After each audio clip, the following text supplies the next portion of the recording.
Welcome to Take the Cannoli, the definitive podcast for fans of The Godfather.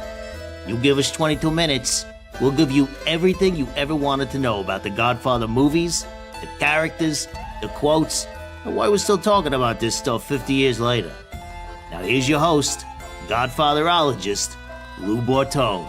Hey, it's Lou Bortone. Welcome to Take the Cannoli, the Godfather podcast. And we're going to talk about everything Godfather on this podcast. We'll talk about the impact on the culture, why we're still talking about these movies 50 years later. I'll even throw in some of my own background and why I'm so obsessed with The Godfather. It may have started with my own father. I still have his copy here of the original Godfather novel from 1969. And I remember seeing The Godfather in a drive-in movie theater in Medford, Mass, the Wellington Circle drive-in, back when drive-ins were a thing. And what they would do is they would show two movies. They'd show sort of a family-friendly movie first, and then they'd show sort of an adult feature later on. I think the assumption was, oh, thanks for chiming in there, Rocco and Regina. You'll hear them from time to time. The assumption was, okay, we'll show the kiddie movie first, and then the kiddies will fall asleep in the back seat, and then we'll show a more grown-up feature. So that was the case back in 1970, spring of 1970, I believe, is when it came out. Yep, it came out on my birthday, March 4th, 1970. So I would have been pretty young. In any event, they showed like Chitty Chitty Bang Bang with Dick Van Dyke for the first feature. And then I was kind of a night person. I didn't fall asleep for the second feature like kids are supposed to. So I was kind of peering up from the back seat of the family station wagon saying, what the hell is this? And for me, seeing The Godfather for the first time was an epiphany because I grew up in a very Italian neighborhood. I grew up in what I consider to be the epicenter of the Mafia universe, in New England at least, which was Medford, Mass. And all the wise guys lived in North Medford where I lived. I went to school with them. I played baseball with their kids. I hung out with them. And it was just sort of normal because there were just so damn many guys like that in Medford, Mass. So when I'm watching The Godfather, I'm like, oh my God, I know this is set in the past, but I know these people. These people are so familiar. They're making a movie about us, about guys from the neighborhood, which was crazy. So I think that's when my Godfather obsession began. And in the 50 years since then, I have read the book at least once a year. This is my dad's copy, as I mentioned. I have seen the movies probably 3 or 4 times a year. So that's a lot in 50 years. I remember when I worked in Los Angeles, I was a little bit intimidated because I was a TV radio guy going to, big scary LA to be in the business. And one of the first things I did, and this was 25 years ago, was I watched the 25th anniversary of The Godfather, re-released and remastered on the 25th anniversary at Mann's Chinese Theater. Huge screen, amazing place to see a movie, unbelievable picture and sound. And that just sort of, again, reinforced that this movie is not just a movie. It is a cultural phenomenon. It is a way of life. It is history. It is culture. It is business. And I've always said that this book is a business book. And that's some of the stuff we'll be talking about here. So why do a Godfather podcast? This is certainly not the first or only Godfather podcast. Sometimes I listen to one called The Godfather Minute, where these two guys take each minute of each film and dissect it, which is pretty cool.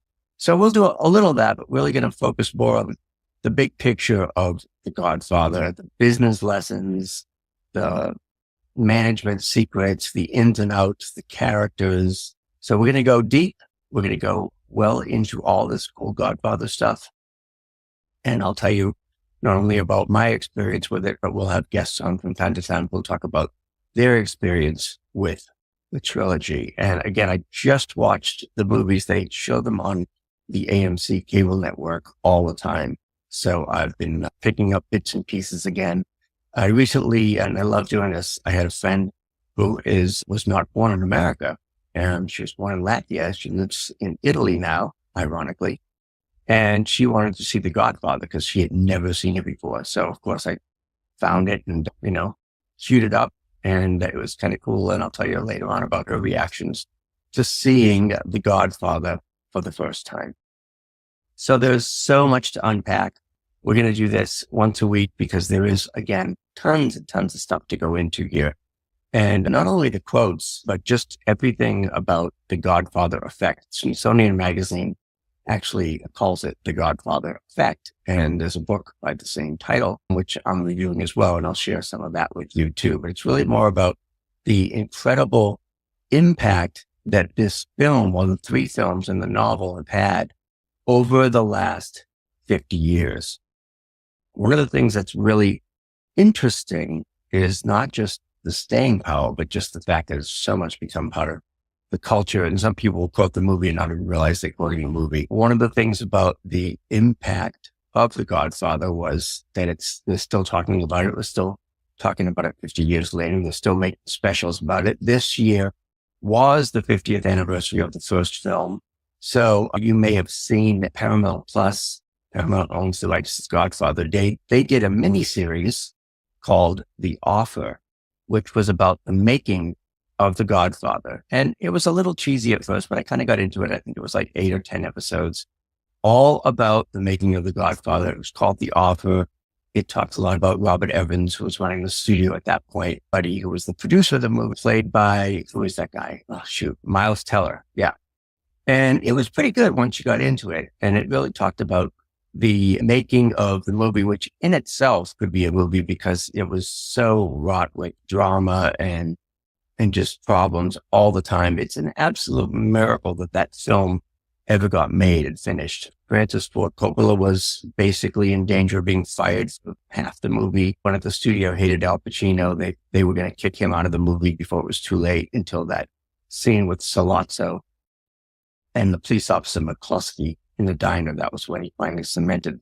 They said, okay, I think you can pull this off. Casting was a huge drama. So it was just the making of the film in itself was pretty amazing. So if you have an opportunity to see that miniseries called The Offer, that'll give you some feedback and sort of behind the scenes of what went into making that movie. And of course, one of the main themes of that movie was how the mafia and Italian Americans in general didn't want it made because they thought it would portray them in a bad light, which I think is kind of just the opposite of what happened. I mean, really, it was the first time that Italian Americans were not stereotyped. And Francis Ford Coppola wanted to make sure that when they made the movie, that they didn't fall into those stereotypes, about, hey, this is the guy and that the guy and all the sort of that kind of stuff. So the Coppola did really want to have mostly Italian American actors and actresses in the film, which by and large they got. They had some actual mobsters,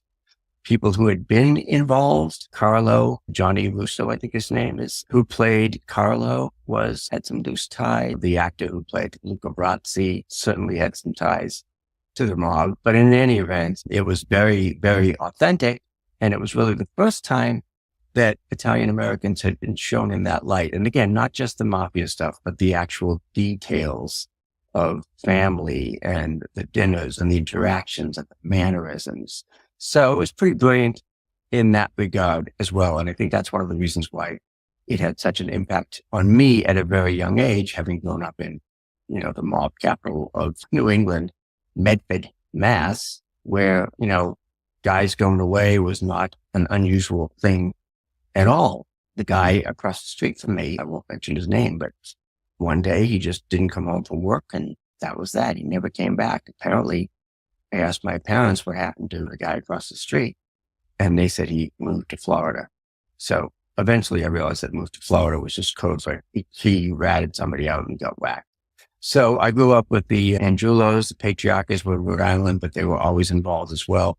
One of the interesting things about Medford is that it is in North Medford in a basement down the street from where I lived. The FBI recorded the first and only mafia induction ceremony.